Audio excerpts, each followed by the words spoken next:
अस्सलामु अलैकुम वरहमतुल्लाहि वबरकातुहू। नाज़रीन, इंशाअल्लाह आज के इस वीडियो में एतकाफ़ के चंद ज़रूरी मसाइल के ताल्लुक़ से चंद मारूज़ात आपके सामने पेश करूँगा। अल्लाह रब्बुल इज़्ज़त से दुआ है कि उसके सिलसिले में मुझे हक़ कहने, आप तमामी नाज़रीन को हक़ सुनने और हम सबको उस पर अमल खैर की तौफ़ीक़ अता फ़रमाए। बंदे मोमिन माह रमज़ानुल मुबारक की 20 रमज़ानुल मुबारक की असर से माह शवालुल मुकर्रम के चाँद नज़र आने तक मस्जिदों में एतकाफ़ फरमाते हैं, और इस एतकाफ़ की जो खालिस नियत होती है वो अल्लाह रब्बुल इज़्ज़त को राज़ी करने और अल्लाह की खुशनौदी हासिल करने के लिए होती है। और ख़ुसूसी तौर पर मुतकिफ़ीन हज़रात माह रमज़ानुल मुबारक की ताक रातों में शब कद्र को तलाश करते हैं। लेकिन इस एतकाफ़ में चंद ज़रूरी मसाइल मैं आपके सामने पेश करने की सआदत हासिल करूँगा। तो सबसे पहला मसला है, मस्जिद के अंदर खाने पीने और सोने की इजाज़त नहीं होती, मगर एतकाफ़ की नियत करने के बाद अब ज़िम्नन खाने पीने और सोने की भी इजाज़त हो जाती है। इसलिए मोतकिफ़ दिन रात मस्जिद में ही रहे, वहीं खाए पिए और सोए, और अगर इन कामों के लिए मस्जिद से बाहर होगा तो एतकाफ़ टूट जाएगा। यानी अगर कोई शख्स मस्जिद में एतकाफ़ कर रहा है लेकिन मस्जिद के बाहर खा रहा है, मस्जिद के बाहर सो रहा है और मस्जिद के बाहर अगर पी रहा है, तो इन सिचुएशंस में, इन हालात में एतकाफ़ टूट जाएगा। मसला नंबर 2, एतकाफ़ के लिए तमाम मसाजिद से अफजल मस्जिद हराम है, फिर मस्जिद नबवी शरीफ है, फिर मस्जिद अक्सा जो बैतुल मुक़द्दस है, फिर ऐसी जामा मस्जिद जिसमें 5 वक्त बाद जमात नमाज अदा की जाती हो। अगर जामा मस्जिद में जमात ना होती हो तो फिर अपने मोहल्ले की मस्जिद में एतकाफ़ करना अफजल है। एतकाफ़ के लिए तमाम मसाजिद में मस्जिद अल हराम यानी खाना काबा की जो मस्जिद है वो, फिर मस्जिद नबवी हुज़ूर सल्लल्लाहु ताला अलैहि व आलिहि वसल्लम का काशाने नबूवत, और तीसरा बैतुल मुक़द्दस यानी मस्जिद अक्सा, ये सबसे बेहतर जगह है एतकाफ़ के लिए। या फिर जामा मस्जिद जहाँ पे 5 वक्त की नमाज होती हो। अगर जामा मस्जिद में जमात नहीं होती तो फिर अपने मोहल्ले की मस्जिद में एतकाफ़ करना अफजल है।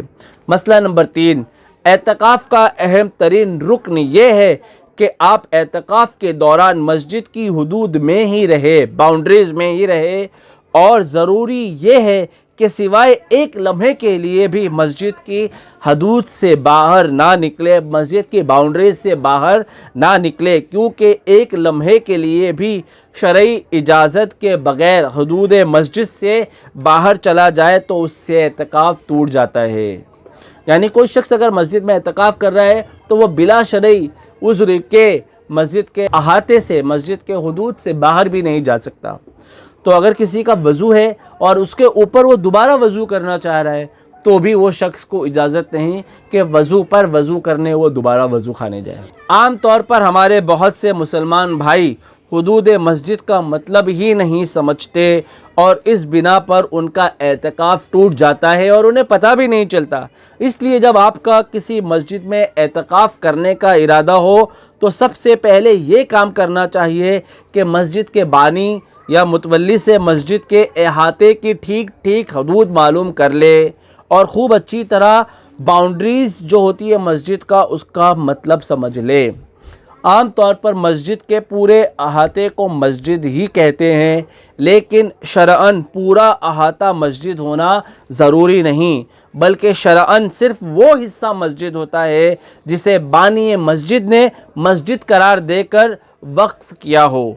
इस्तंजा की जगह, नमाज जनाजा पढ़ने की जगह, इमाम व मुअज्जिन और खादिम साहिबान के हुजरे पर शरअन मस्जिद के अहकाम जारी नहीं होते, बल्कि ये खारिज मस्जिद होते हैं। वज़ू खाना भी मस्जिद का हिस्सा नहीं होता, लिहाजा मुतकिफ़ीन के लिए ज़रूरी है कि बग़ैर शरई ज़रूरत के वहाँ ना जाए। दौरान एतकाफ़ मस्जिद के अंदर ज़रूरतन दुनियावी बातें करने की इजाज़त है, लेकिन हत्तल इम्कान धीमी आवाज़ के साथ और एहतराम मस्जिद को मलहूज़ रखते हुए ही बात करनी चाहिए। सहन मस्जिद और उसकी छत दोनों मस्जिद का ही हिस्सा है, यानी जो ऊपर का हिस्सा होता है वो मस्जिद का ही हिस्सा होता है, इसलिए छत पर जाना और सहन में बैठना जायज़ है।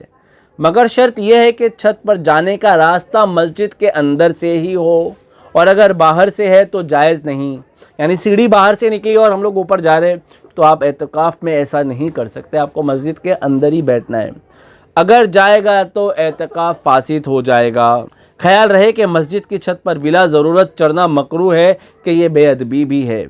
اللہ اکبر۔ کہنے سننے سے زیادہ اللہ رب العزت سے دعا ہے کہ ہم سب کو عمل خیر کی توفیق عطا فرمائے۔ میری آپ تمام ناظرین سے گزارش ہے کہ آپ میرے اس چینل طیبہ اسلامک نیٹ ورک کو ضرور سبسکرائب کریں، بیل آئیکن نوٹیفیکیشن آل پر کلک کریں، میری ویڈیوز کو لائک کریں۔ جزاک اللہ خیرہ۔ السلام علیکم ورحمۃ اللہ وبرکاتہ۔